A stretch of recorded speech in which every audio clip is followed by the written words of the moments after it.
Do like share and subscribe, और कृपया करके इस चैनल को बढ़ाने के लिए आप इसको सब्सक्राइब कीजिए, साथ साथ अपने दोस्तों के बीच में।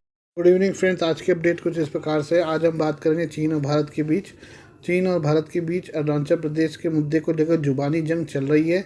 भारत के इस राज्य पर चीन अपना दावा करता है। उसने इसे चीनी नाम जांगनान दिया है। हाल ही में अमेरिका ने माना था कि अरुणाचल भारत का हिस्सा है। अब इसे लेकर चीन बौखला गया है। चीन ने गुरुवार को एक बयान में कहा कि जांगनान प्राचीन काल से चीन का हिस्सा रहा है। इसके अलावा उन्होंने पूछा कि अरुणाचल कब अस्तित्व में आया। हालांकि सोशल मीडिया पर लोगों ने चीन के इस दावे का मजाक बनाया।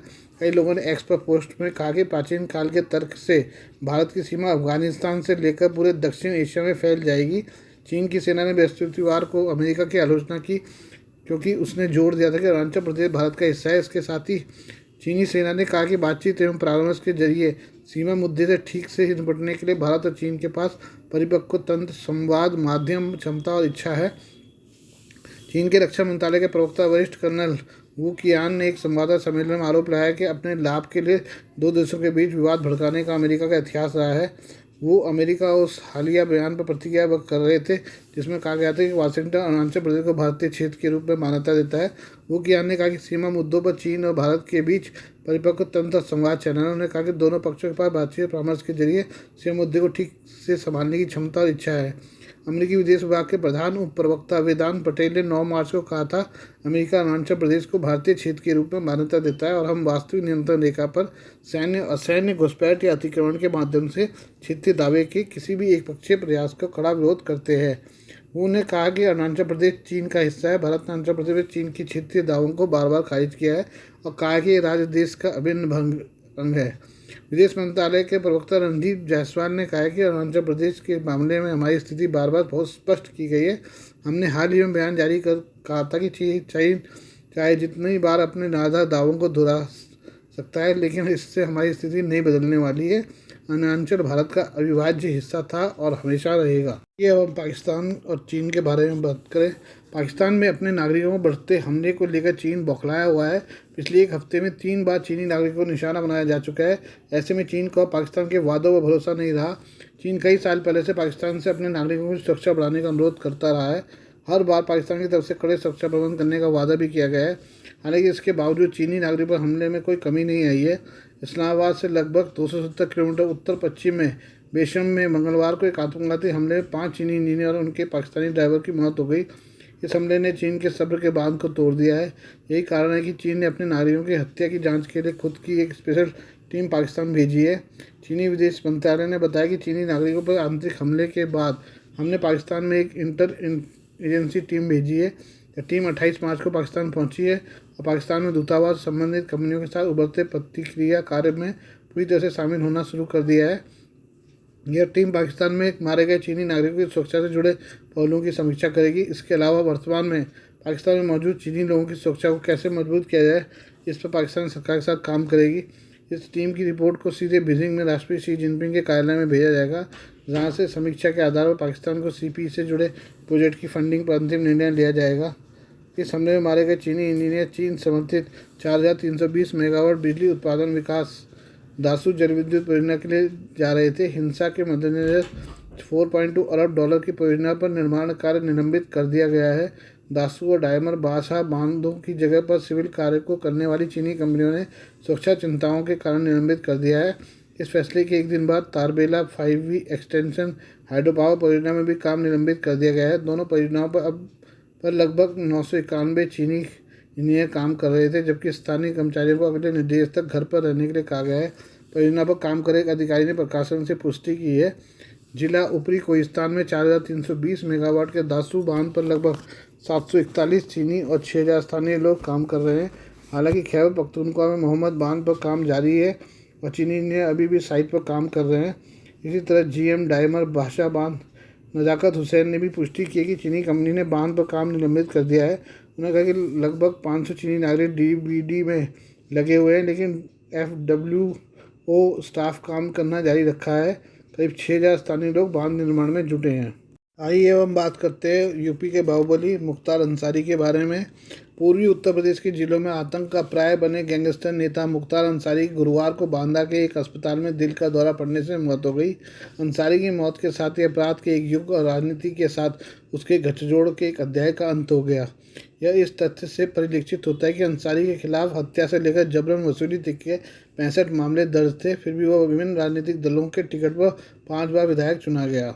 साल 1963 में एक प्रभावशाली परिवार में जन्मे अंसारी ने राज्य में पनप रहे सरकारी ठेका माफियाओं में खुद को और अपने गिरोह को स्थापित करने के लिए अपराध की दुनिया में प्रवेश किया।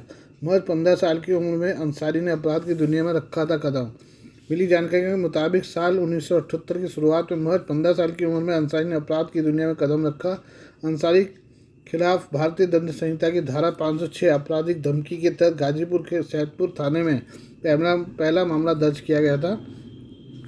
लगभग एक दशक बाद 1986 में जब तक वह ठेका माफियाओं के बीच एक जाना पहचाना चेहरा बन चुका था, तब तक उसके खिलाफ गाजीपुर के मोहम्मदाबाद थाने में भारतीय दंड संहिता की धारा 302 हत्या के तहत एक और मामला दर्ज हो चुका था।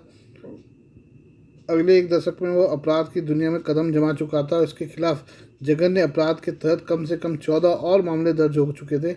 हालांकि अपराध में बढ़ता अंसारी का कद राजनीति में उसके प्रवेश में बाधा नहीं बना। पहली बार 1996 में मऊ से बसपा के टिकट पर विधायक चुना गया था। अंसारी पहली बार 1996 में मऊ से बहुजन समाज पार्टी बसपा के टिकट पर विधायक चुना गया था। उसने 2002 और 2007 के विधानसभा चुनाव में एक निर्दलीय उम्मीदवार के रूप में सीट पर अपनी जीत का सिलसिला कायम रखा और साल 2012 में अंसारी ने कौमी एकता दल बनाया और मऊ से फिर से जीत हासिल की। 2017 में उन्होंने फिर से मऊ से चुनाव लड़ा और जीत हासिल की। साल 2022 में मुख्तार ने अपने बेटे अब्बास अंसारी के लिए सीट खाली कर दी, जो सुहेलदेव भारतीय समाज पार्टी के टिकट पर इस सीट से जीते और पिछले 19 वर्षों से उत्तर प्रदेश और पंजाब की विभिन्न जेलों में बंद रहा। मुख्तार अंसारी व विभिन्न अदालतों में लंबित 21 मुकदमे।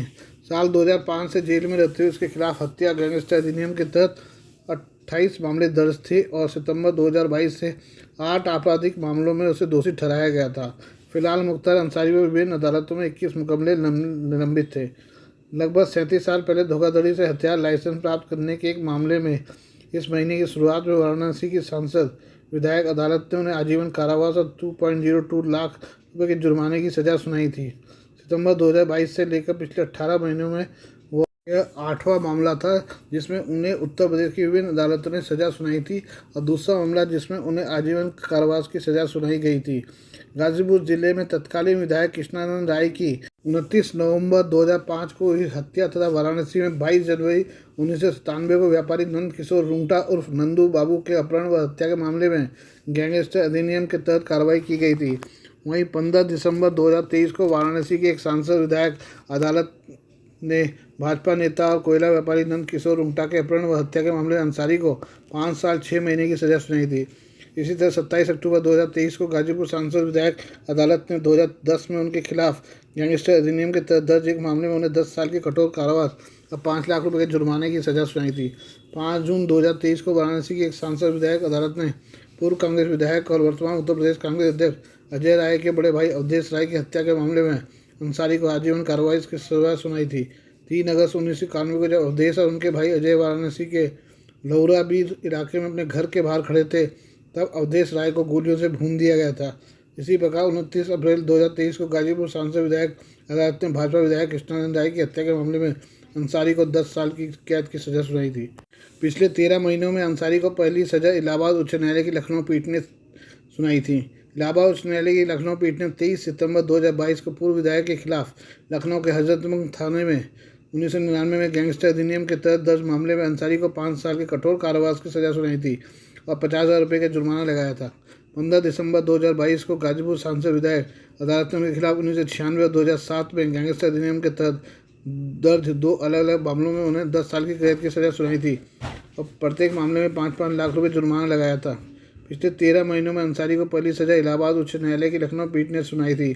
2003 में लखनऊ जिला जेल के जेलर को धमकी देने के आरोप में उन्हें 21 सितंबर 2022 को 7 साल की कैद की सजा सुनाई गई थी।